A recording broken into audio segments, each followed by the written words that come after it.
This is Public Broadcasting. I'm your host, Captain Rutledge, coming to you in 18th century garb.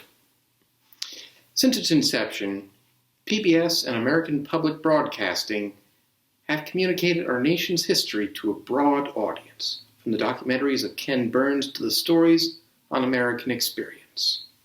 In 2002, PBS Kids got into the action with Liberty's Kids.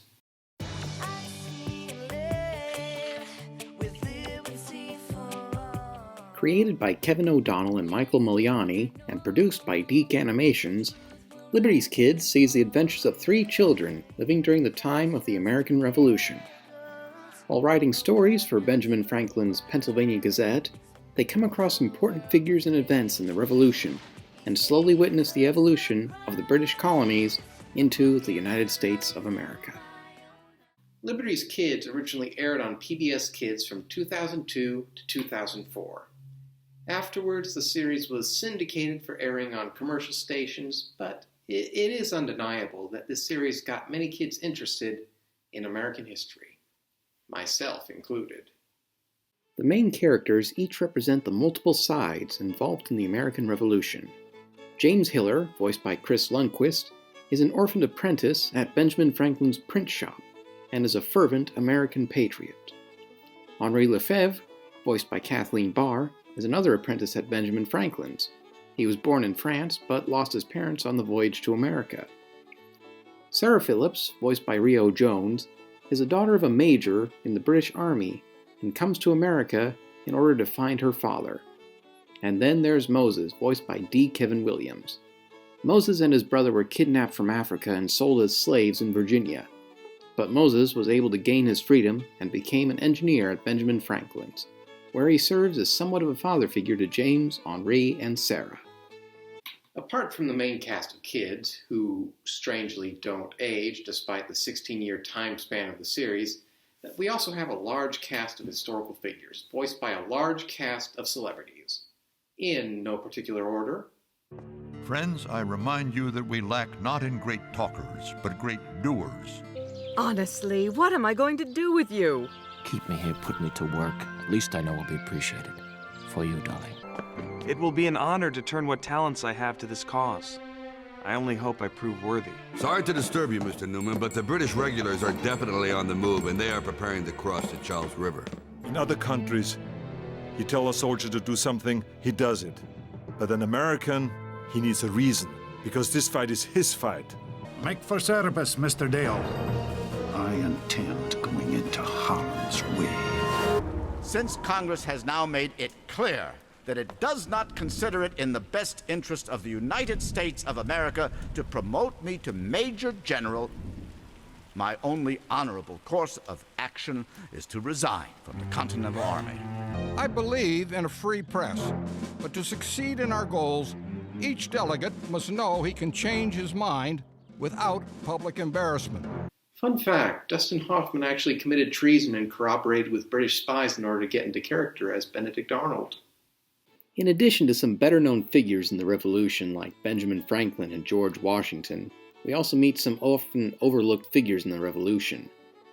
We meet important women who were instrumental during the Revolution, including Deborah Sampson, Abigail Adams, Sybil Ludington, and Molly Corbin, demonstrating that the Revolution was more than just a man's battle. The show also includes a wide variety of nationalities involved in the Revolution. In addition to the Marquis de Lafayette and Baron von Steuben, we see Native Americans like Joseph Brant and Chief Cornstalk, Africans like Phyllis Wheatley, Elizabeth Freeman, and James Armistead, and Europeans like Tadeusz Kosciuszko, Lord Stirling, and Bernardo de Galvez.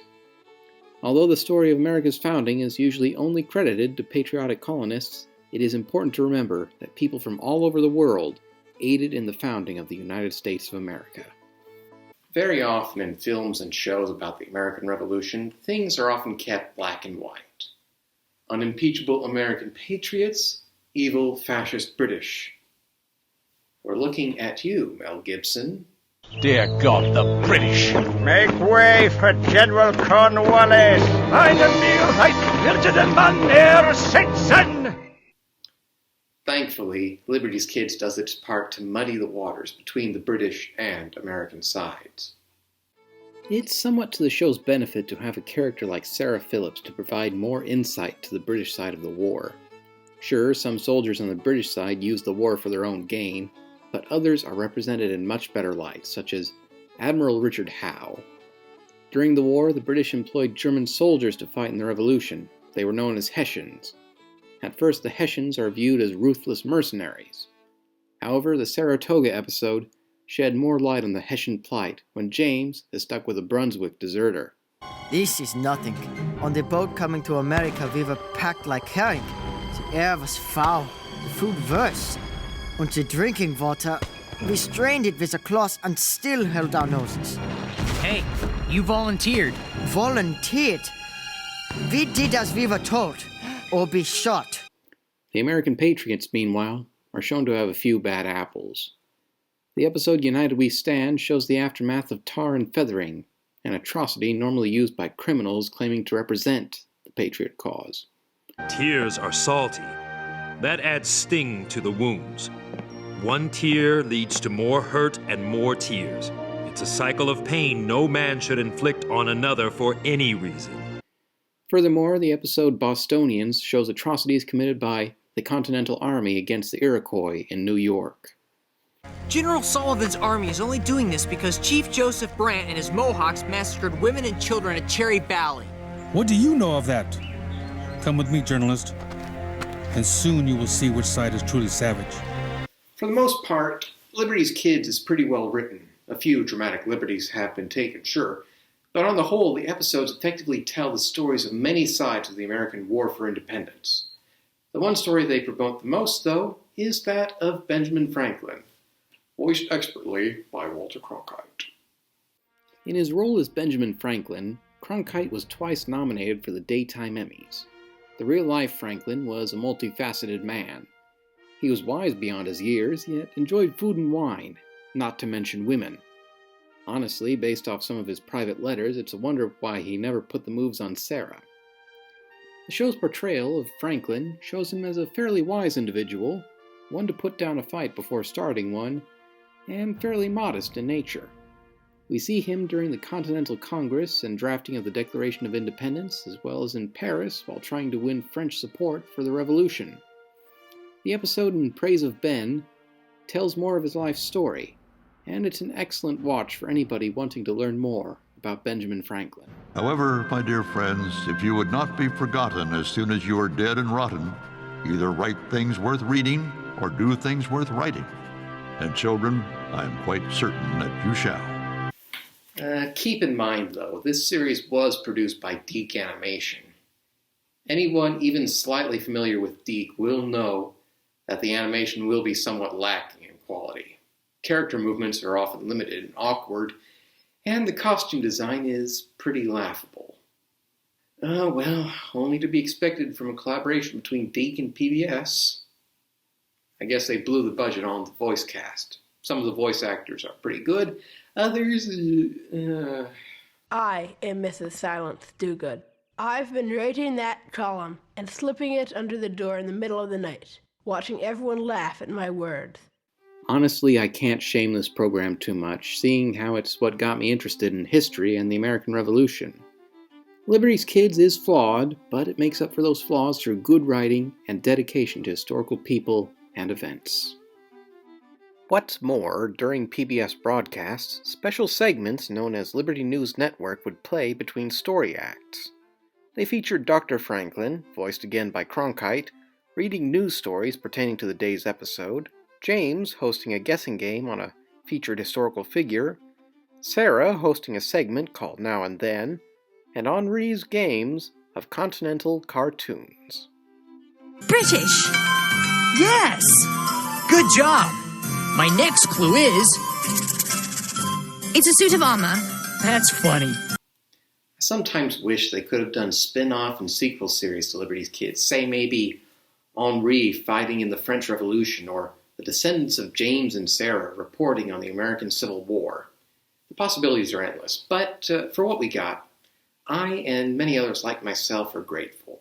The whole series is available online, so feel free to watch it and maybe show it to your kids and demonstrate how this nation got its starts. In fact, if this nation didn't get its starts, we wouldn't have PBS. If we didn't have PBS, we wouldn't have this show. And if we didn't have this show, we wouldn't have the PBS member station spotlight. Not that good of a segue, I know, but whatever. We've been going all over the country with these stations. It's time once again to draw a new station out of the pretty straw hat. So let's see what we get here. Take this one. Oops. And we're going to Nevada with Vegas PBS. Vegas PBS started out as KLVX Channel 10 in 1968. It was the first educational station in Nevada and was operated by the Clark County School District. KLVX later joined PBS and received funding from Channel 10 Friends starting in 1971. In 1978, the station received a new broadcasting center, and in 2006, the station was rebranded as Vegas PBS.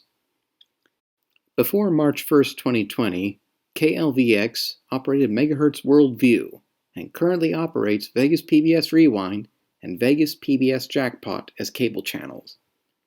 Programming produced by Vegas PBS includes Outdoor Nevada, Nevada Week, Hubert Keller, Secrets of a Chef, #Vegas Strong, and Inside Education.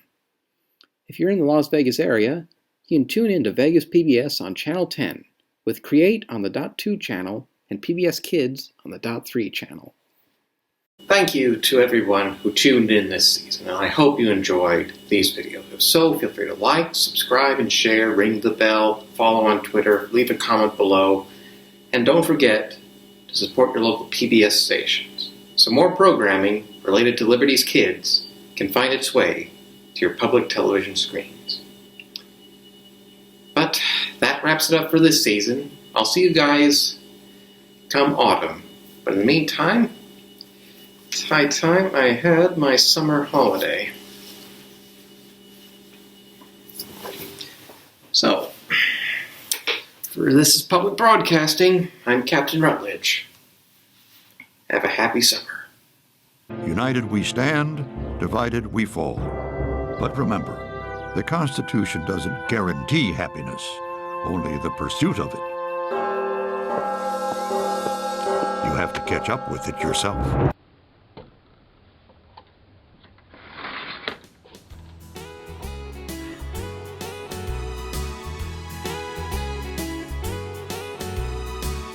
Thank you.